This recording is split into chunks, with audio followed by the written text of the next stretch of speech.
D'accord? Donc vous voyez, il n'y a pas de thésaurisation, ça n'existe pas. Mais pourquoi il dit que, mais oui, ça existe? Et il nous introduit ces problèmes d'un fait qu'il y a une sortie d'argent, cet argent retenu, on va spéculer avec.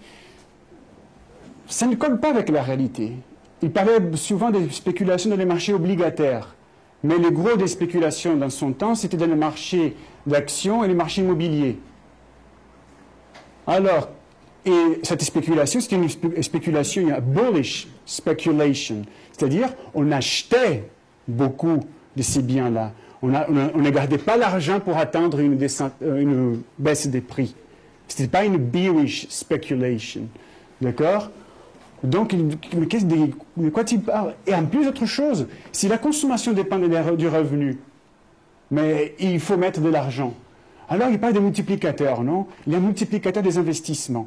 Mais les multiplicateurs d'investissement, c'est très simple. Si je consomme aujourd'hui 800, 2000, et j'épargne 200, et demain, si je consomme 200 aujourd'hui, j'épargne 800, et demain, c'est le contraire, je consomme 800, et j'épargne 200, ben voilà mon multiplicateur monétaire d'investissement. J'ai multiplié ma consommation par 4 à partir du même stock de 1000. Il n'est pas des multiplicateurs, il y a une relation de proportion tout simplement dans le même stock de richesses.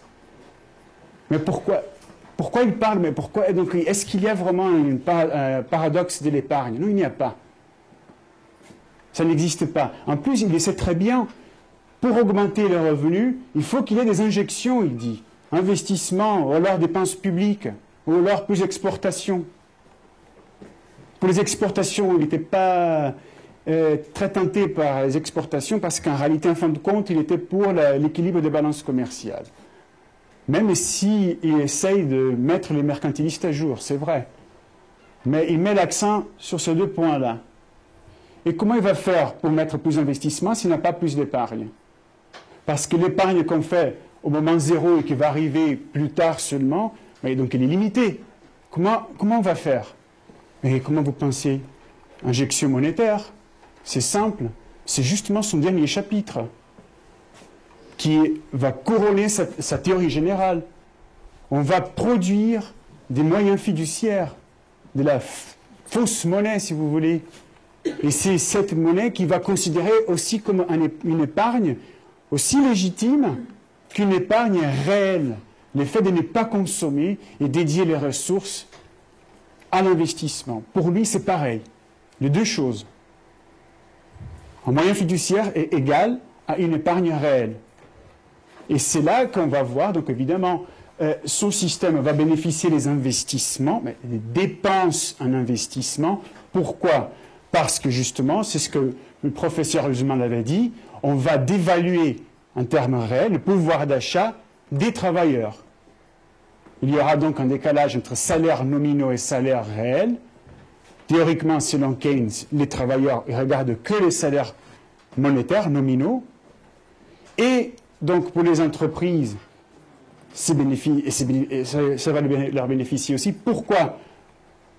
On avait parlé d'entrée hétérogène d'argent dans les systèmes, de ces moyens fiduciaires, mais effectivement, la Banque centrale crée les liquidités réelles, billets plutôt, les banques commerciales vont le recevoir, et à partir de cette base, elles vont créer des moyens fiduciaires. Et qui sont les plus gros clients de ces banques commerciales? Mais des entreprises. Et éventuellement, dépendant du contexte institutionnel, mais une masse de consommateurs, comme c'était dans les années Clinton, par exemple. Bon. Alors, Keynes, il y a un problème. C'est évidemment complètement fondé sur du fiduciaire. Si vous lisez la théorie générale, c'est ça. Il commence avec une théorie néoclassique, il développe ses points, il y a plusieurs points problématiques, et il contourne tout le temps. Ah oui, les investissements vont entrer à nouveau. Et il dit, mais non, parce qu'il y a la thésaurisation. Et alors vous dites, mais la thésaurisation implique un coût d'opportunité. Oui, mais il y aura justement l'euthanasie du capitaliste par les biais des injections monétaires continues dans les systèmes. Mais qu'est-ce qui se passe en réalité? Mais voyons, oublions maintenant le monde fiduciaire, le monde keynésien. Et pensons un peu de façon idéale, mais bon, ce n'est pas vraiment idéal. C'est ce qui se passe dans la réalité. Pensez à votre grand-père, d'accord? Schéma de production-investissement. On a un revenu, on peut soit le consommer, donc dédier ce revenu en fonds de consommation, et acquérir, à consommer des biens, de les détruire, soit immédiatement ou dans le temps. Soit on peut créer un fonds de capital. On va l'investir en une production intermédiaire, et après, qui va devenir production finale éventuellement. Et voilà, et ces productions intermédiaires et finales, c'est de là qu'on va trouver la source des revenus. Et évidemment, ces deux carrés sont liés.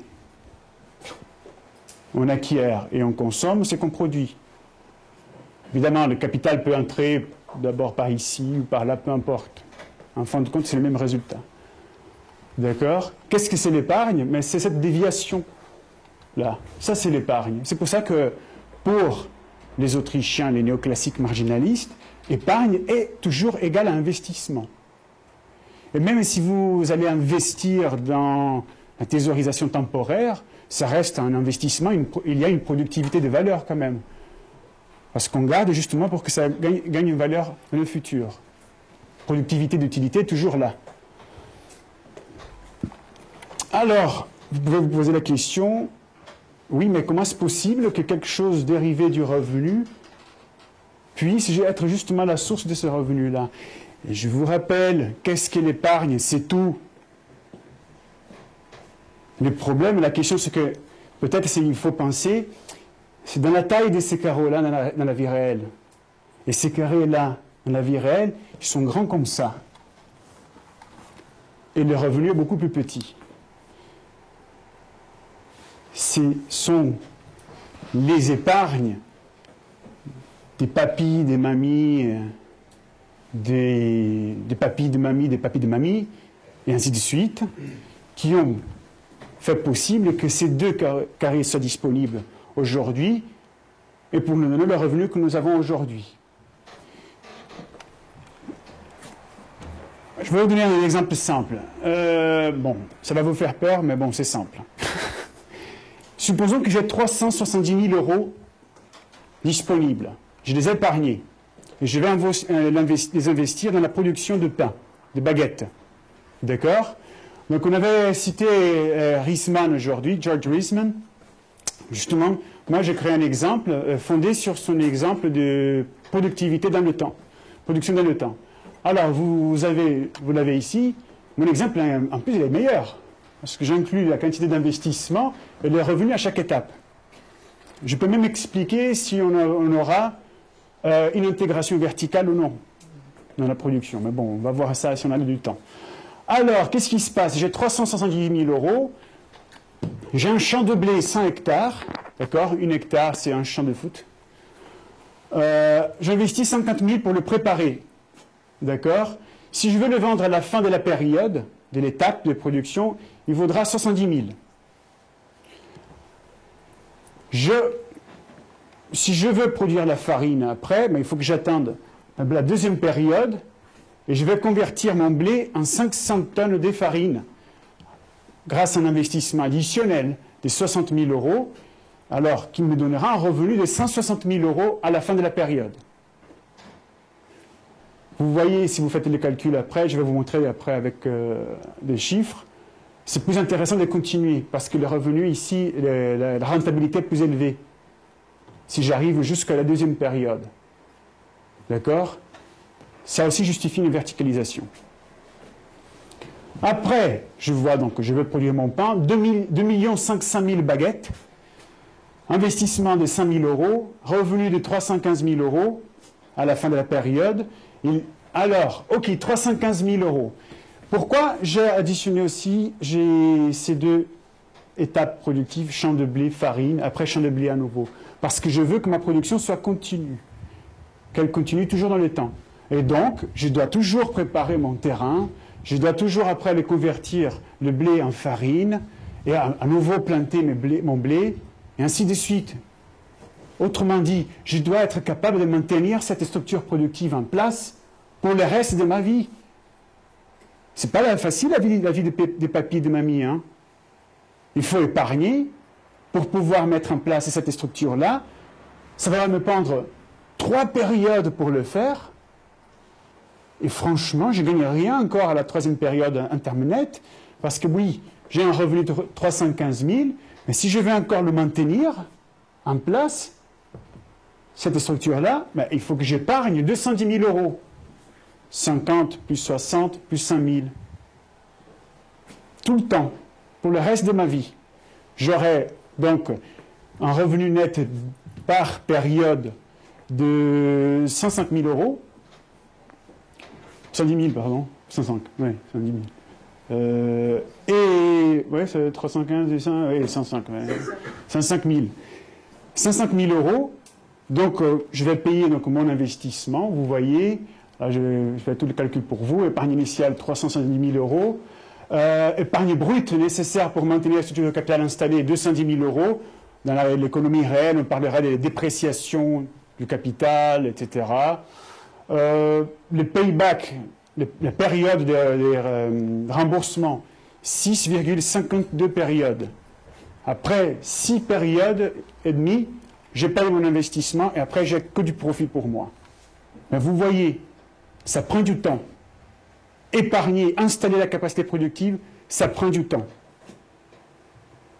Dans un système keynésien, quand on crée de la monnaie, ce qu'on dit aux gens en réalité par des billets, des 2 signaux, donc le fait que j'ai plus d'argent dans les poches, donc c'est un premier signal, donc les gens ils pensent, mais je suis plus riche.